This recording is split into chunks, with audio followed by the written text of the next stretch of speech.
Hey everyone, my name is Morgan, and welcome to the first episode of The River. The River is a fully improvised radio show with a fully improvised score. There's no scripts, don't really do any planning of the themes or anything. I don't even really know where the story's going until, we're there. This episode, called Things We Can Never Know, was recorded live to tape in my home studio in Seattle on December 29th, 2025. Thanks again for listening.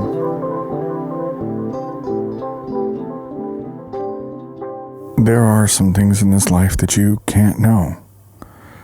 A lot of things. You can never truly know what another person is thinking. You can never really know how another person's mind even works to try to define what thinking even means. We can ask people what their experience is, and they can use words to describe it, but words are really a low fidelity method of communication. If you're thinking of an idea, your internal experience is whatever it is. For me, sometimes it's in images. Sometimes it's hard for me to even define what it is. And all of that has to translate itself into words. Now, I'm here speaking to you, okay, and I am communicating. I am telling you what it is like to be me. And I honestly don't know what the mechanism is that is making these words come out. Of course, we have just done it since we were children. We heard other people using words, and so on and so forth. But your experience is not the words. The mechanism of the words just comes out. But of course, any sentence that you say is going to be defined by how the language works, and then of course, someone else is going to have to hear it and try to understand it and try to put it into whatever they feel. You can really, truly never know the mind of another person. That's just like one thing you can't know. But there's more things that you can't know than things you can know. Your eyes, our eyes have evolved to see a certain very narrow spectrum of the electromagnetic, whatever they call it. Radio waves and light are the same thing. We could have easily evolved an organ to be able to see or perceive radio waves. But right now there's radio waves bouncing around, 1,000 radio waves bouncing around in the whatever place you're in. And you cannot perceive it. You need to make a whole ass machine to be able to perceive radio waves, UV light. These are just the things that we know about and that we've given names to.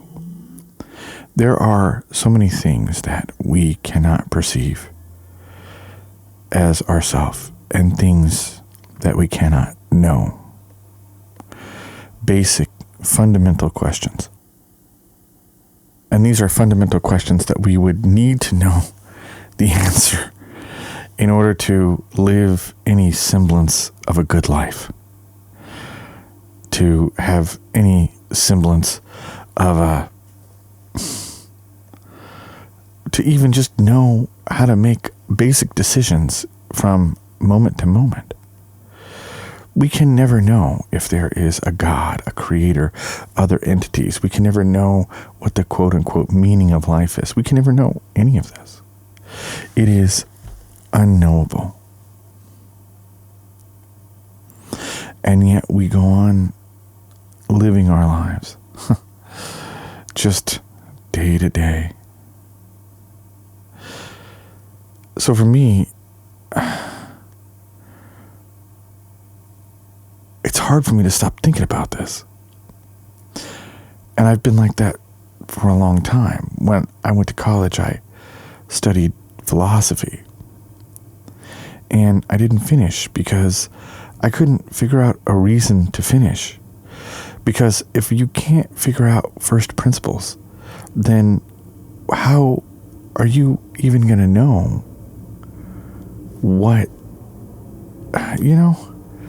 there's no way to have even any direction if you can't figure out what those, okay, I'm sorry, say that again? Okay, yeah, okay. So that was pastrami on rye? Okay, great. And how about you? Ham on sourdough? Okay. Anything to drink? Okay, a Coke and a Sprite. Okay, so that is a pastrami on rye and everything on that. Okay, we have mustard, mayo, lettuce, tomato, pickles. All that's good. Okay, good. And ham on sourdough comes with the same thing except, yeah, okay, no mustard, no mayo. Okay, so just the lettuce, tomatoes, and pickles. Okay, great. And then we have a Sprite, and we have a, I'm sorry, what was that? A Sprite and a Coke? Okay, awesome. Okay, yeah, thank you. Okay, thanks. I'll put that order in and I'll be right back.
Yeah, I have been here for a long time.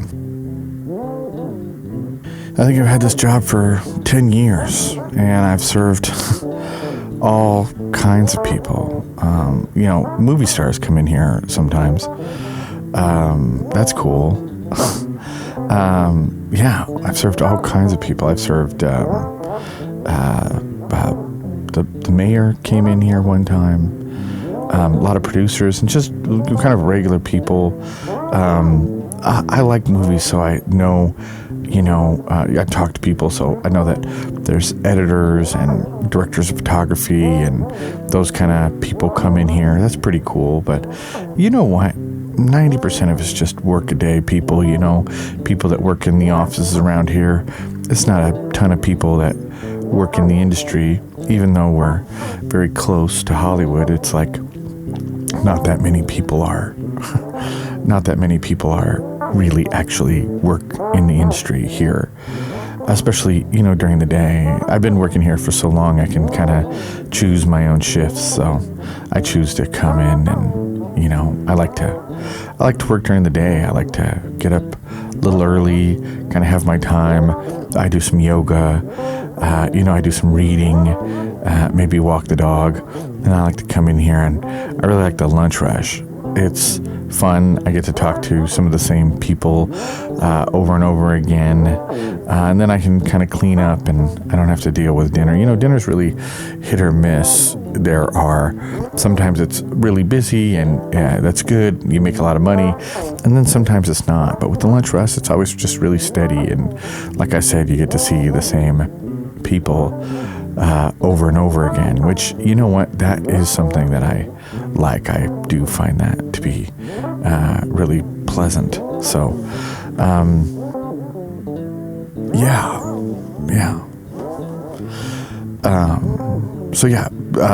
for you, it'll be, you want turkey? Okay, turkey and Swiss. Okay, great. Turkey and Swiss, and that comes with lettuce and tomato and pickles and mayo and mustard on. Is everything good for you? Okay, no lettuce and tomato, so just turkey and Swiss on white. Yeah, turkey and Swiss on white with just what did you say? Okay, just pickles and mayo and mustard. Okay, anything to drink? An iced tea. Okay, great. Yeah, I will get that out to you. I'll just put it in and yeah, great. How's your day going? Good? Okay, yeah, great. Yeah, good to see you again. Okay. All right.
Yeah, I had a girlfriend for a long time. We lived together for 7.5 years.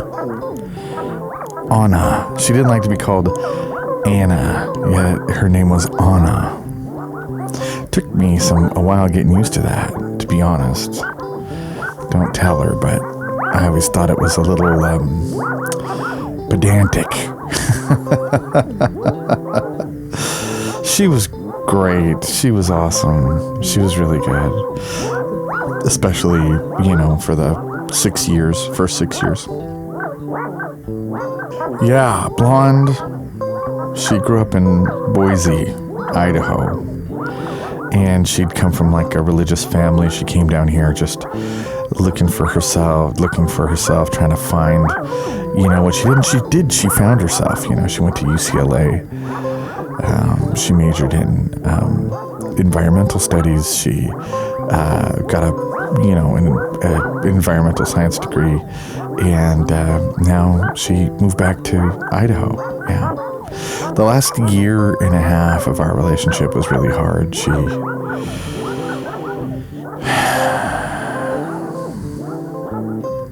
I guess she just wasn't happy. I don't like to talk about it, but she cheated on me with this guy that she was doing her master's degree with. And they were all mixed up and they were working together all the time, and then they started sleeping together, and she kept it from me for a long time, and it was just like that, And then she told me, and then she sat me down and said, hey, I wanted to tell you this. She took me out to Malibu because she knows that I like it out there. I like to just sit there and listen to the waves. The waves somehow calm me down on this primal level that my actual head can't get to. You know, I can't get to calm with my own self. So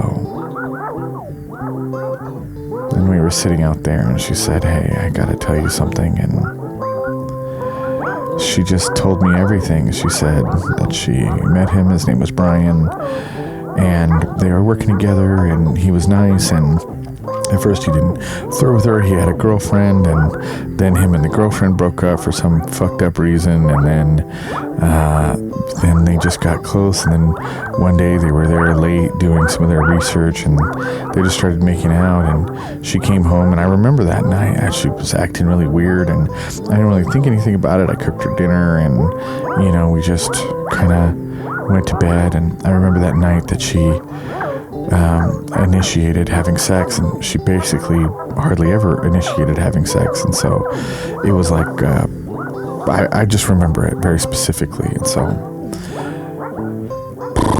yeah, wow, that hurt. And so anyway, she moved back to Idaho. She broke up with Brian. At least she broke up with Brian. I thought I saw him the other day, maybe like 2 months ago. I was at work, and there I had a long line, and I looked back, and I thought I saw him walk in and see me and walk out. Now, I don't know, it happens sometimes. People walk in and walk out. I try not to think about it, and there's a million guys out here. I don't know if it's him exactly, but it looked like him. Son of a bitch. So yeah, that was hard. Oh yeah, I'm so sorry. Today's special, we have meatball sub today. Yeah, it's awesome. It's pork and beef. We also have Impossible meatballs. Comes with a house-made marinara sauce.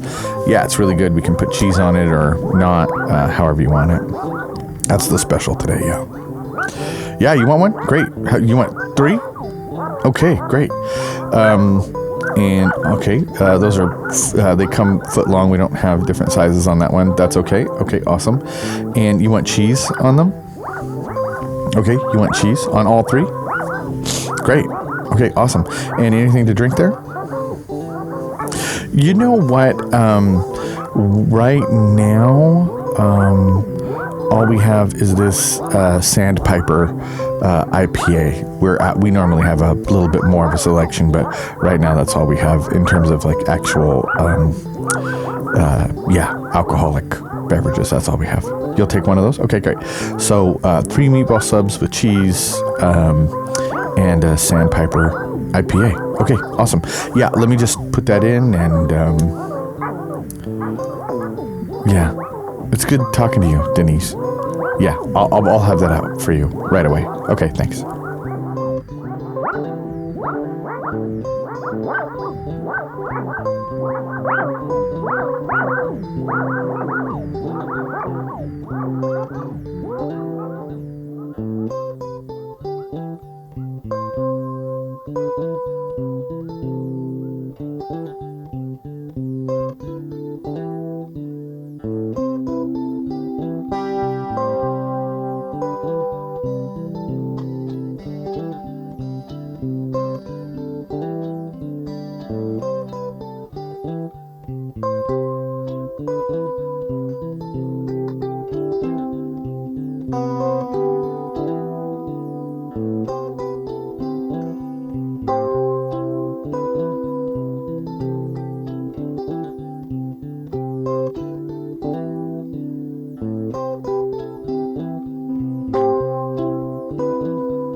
Yeah, sometimes I think about doing something else. I'm a reader.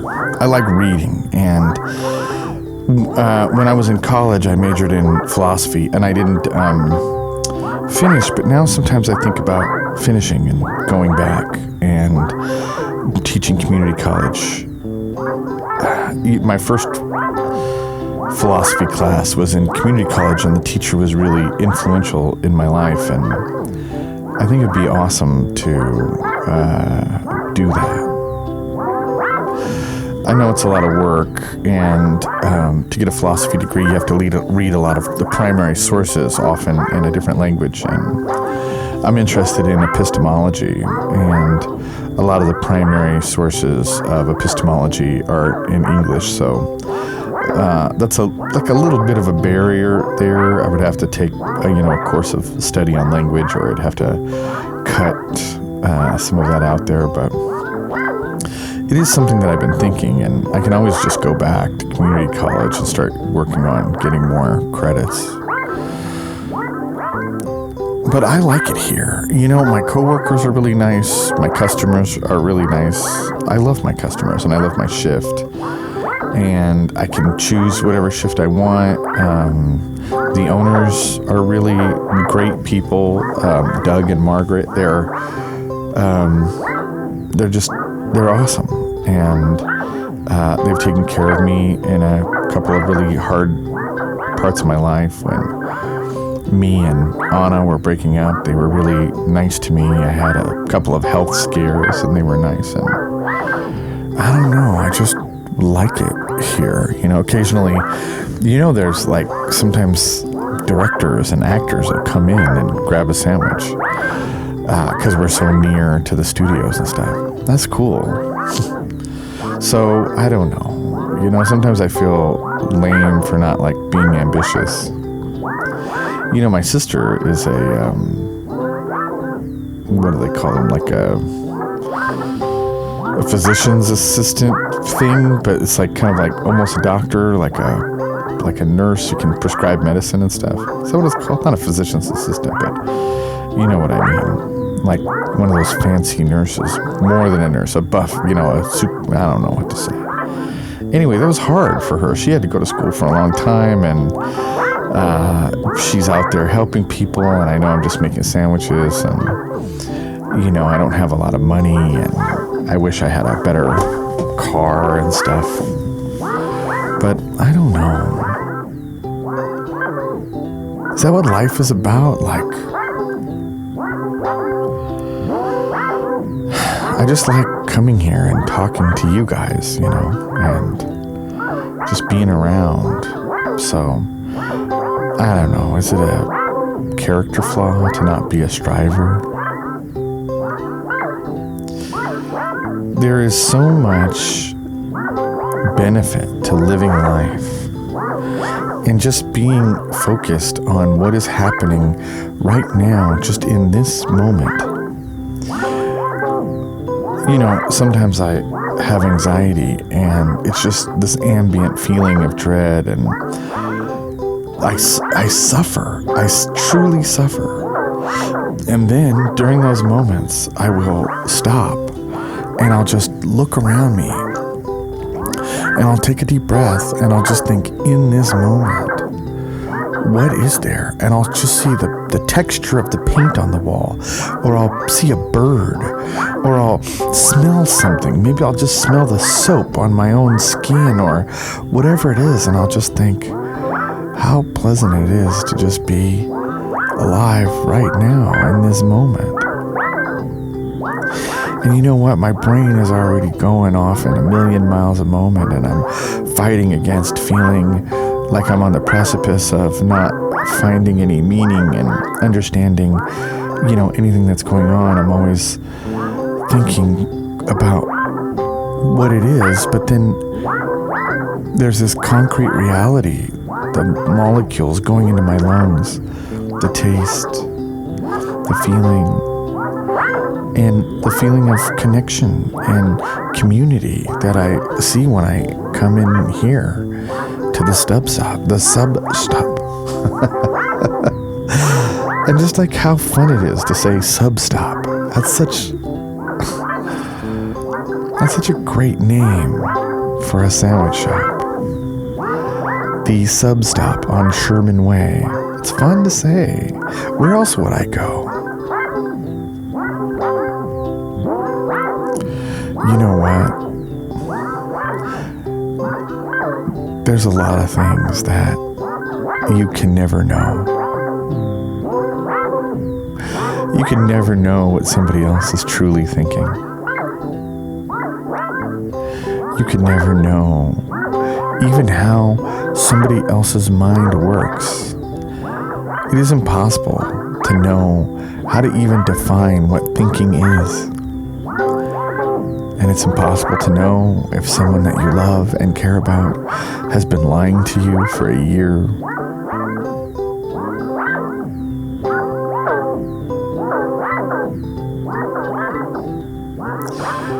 But in the moment, in this moment, in every moment, there are some things that you can be pretty sure about.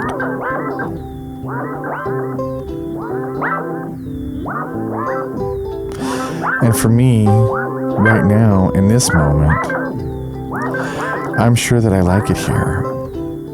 And I'm sure that I like my customers. And I am sure that my favorite sandwich is the Italian. It's awesome. And we put this great Italian dressing that the guys in the back make. It is awesome. It's my favorite sandwich here. And I like to have it with an Arnold Palmer. Yeah, that's what I would recommend. You want one? Great. I'm going to put that order in right now for you. Yeah. It's great to talk to you, Katie. All right, yeah, come back soon, okay? I'll just have that out for you in just a few minutes. All right, thanks. That was Things You Can Never Know. Words and music improvised by me, Morgan Dusatko, in Seattle. The music was made by a Guild Surfliner guitar going into a looper pedal, but the heavy lifting is really done by the Chase Bliss Thermae pedal, on loan to me from my friend Matt Concho. Thank you so much for listening. The river is really important to me as a show and as a concept, and I'm really excited to get out there and finding an audience. You can send me an email at theriverimprov@gmail.com, and you can also find me on Instagram and TikTok at The River Podcast or The River Improv.